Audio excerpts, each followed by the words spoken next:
Дорогие друзья, сегодня тема нашего концерта-семинара – композитор, исполнитель, слушатель. Очень серьезная тема. Мы будем сегодня разговаривать о том, что такое музыка в жизни человека. И прежде всего, конечно, нас интересуют профессионалы, но поскольку мы затрагиваем вопрос слушателей, и тем более, что у нас здесь присутствуют сегодня на семинаре ученики наших выпускников, и в том числе совсем маленькие, начинающие, которые первые шаги в дружбе с музыкой делают. И мы будем сегодня разговаривать о том, как вы понимаете, что закладывает композитор, какие у него высшие цели в его работе. То же самое про исполнителя. Но еще и про слушателей. А зачем они идут на концерт, что они хотят там получить. Я сейчас приглашаю на сцену Ярослава Кускова. И мы начнем с мелодии глюка. И я попрошу вас подумать, как вы думаете, вот что композитор хотел сказать вот этим произведением?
Просто грусть. А?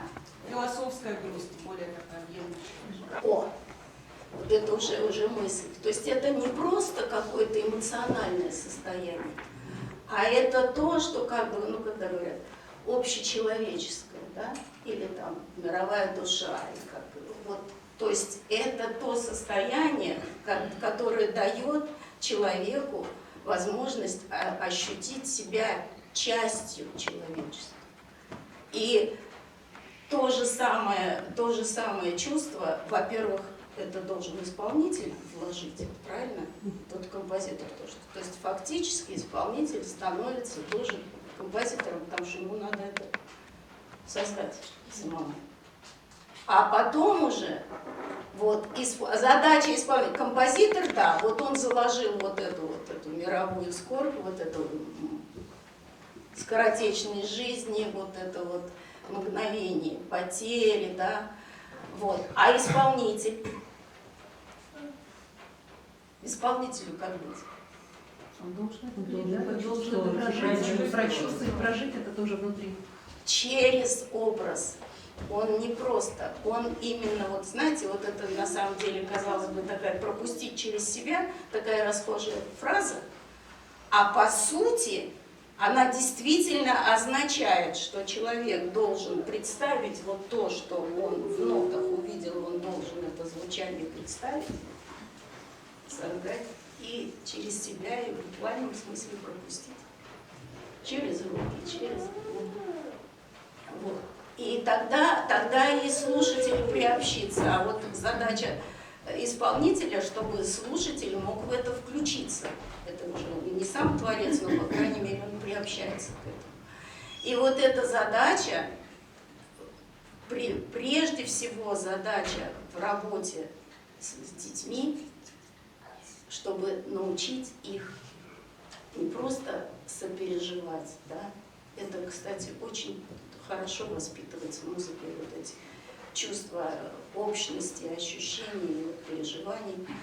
Вот. И понимание вот всей глубины, может быть, еще на уровне просто интуитивном, но это очень и очень важно, чтобы у ребенка каждое произведение, это его было произведение. Вот. Чтобы не было так, что педагог говорит, что вот так делай, как я, вот это делаю, повторяю все. А вот научить именно представлять и создавать этот образ. У нас тема такая, да? Композитор, исполнитель, слушатель.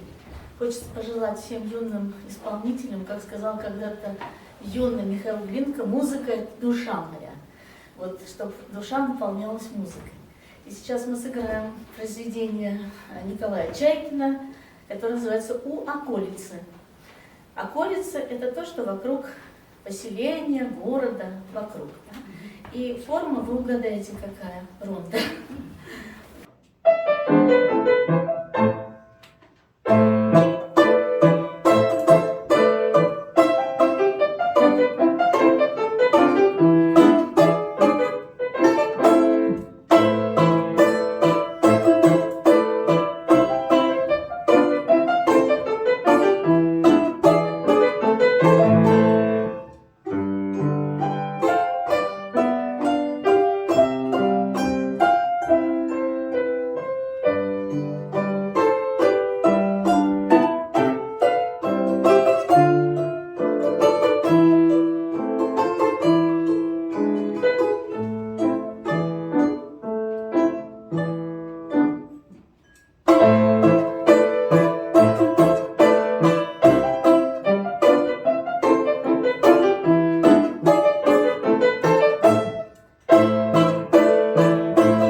Если говорить о теме, да, вот композитор, исполнитель, слушатель, получается, вот от композитора, которые уже не живут сейчас на земле, от них остался текст же, правильно? Но наполнить этот текст энергией, живой энергией, может только исполнитель. Поэтому так важно все время играть музыку, да, даже не важно на каком ты уровне мастерства, каждый раз эта энергия живого человека наполняет тот текст, который остался от автора. И все это имеет смысл только если кто-то слушает. Ну, конечно, имеет смысл и для себя, но все-таки человеку нужен человек. Да? И вот этот абсолютно триединство: текст, наполнение живой энергии исполнителя и слушатель.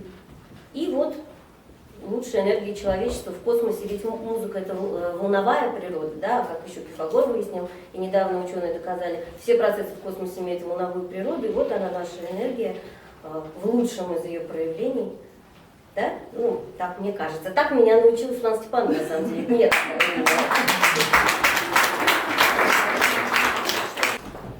Наталья Маланина, 27 сентября.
Что ты как композитор вкладывала и с чем ты столкнулась как исполнитель? Я не знаю, как у других композиторов, у меня это разговор с Богом, я проводник. ситуации. То есть я слышу, и я записываю то, что я слышу, а уже потом могу подшлифовать немножко, да, что-то добавить. И я чувствую, это какое-то, знаете, состояние, похожее на любовь, но очень усиленное, несколько усиленное, потому что время, оно как будто вот произведение, оно длилось 3 минуты, а там как будто времени не существует. То есть раз, и я его все слышу сразу, целиком, вот в секунду. Это очень хорошее, конечно, свойство. У нас вот будет как раз семинар на тему пространства и время в музыке. И что расширяется пространство и наоборот объединяется временем. Так, то есть у тебя взаимоотношения твои исполнителя с композитором абсолютно нормальные, никаких у тебя там проблем не было? Нормально в плане, единственное, что нужно, как исполнителю, конечно, нужно работать со звуком, потому что любому исполнителю, независимо от того, композитора он или композитор-исполнитель, потому что все-таки пианист, да, это уже передача звука, и делиться нужно со слушателем тем как раз разговором, который случился, чтобы на языке пианистическом было понятно.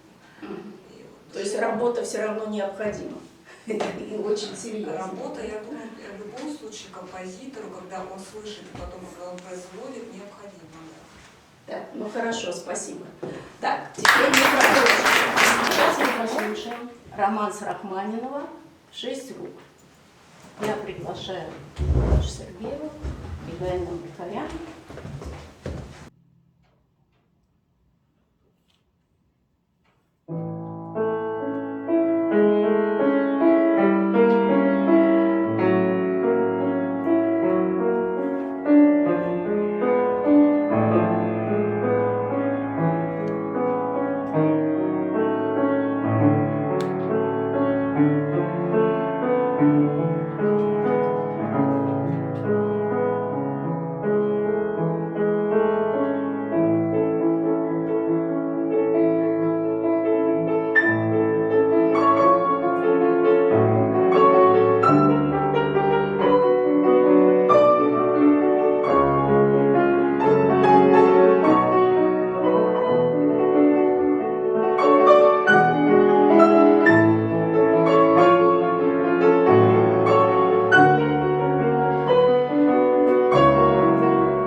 спрашиваю. Вот ваши ощущения от этой музыки. М? Ну, я Вот читала так. А? Высказывание читала Рахманинова Сергея Васильевича. Мгм. Вот он, в числе прочего, он говорит, что музыка должна быть любима. Идти от сердца композитора, идти к сердцу слушателя. А я вот сейчас послушала, и я чувствую любовь не только к музыке, а вот всеобъемлющую любовь его. Правильно. Помимо всего. Помните, мы даже как-то один семинар посвящали тому, что музыка действительно это есть любовь, что без любви ни один звук жить не будет. Вот звук, взятый формально, с любыми интеллектуальными там задачами, какими-то целями, или еще хуже там на какой-то эффект. Помните, мы вспоминали, что Куперен говорил, да, что я люблю больше то, что меня трогает, нежели то, что меня поражает. Вот. Поэтому это действительно истина. А уж Рахманинов это точно открытая душа и любовь ко всему миру. Пляска смерти Сен-Санса. Александр Миронова еще приглашает.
Браво! Вот,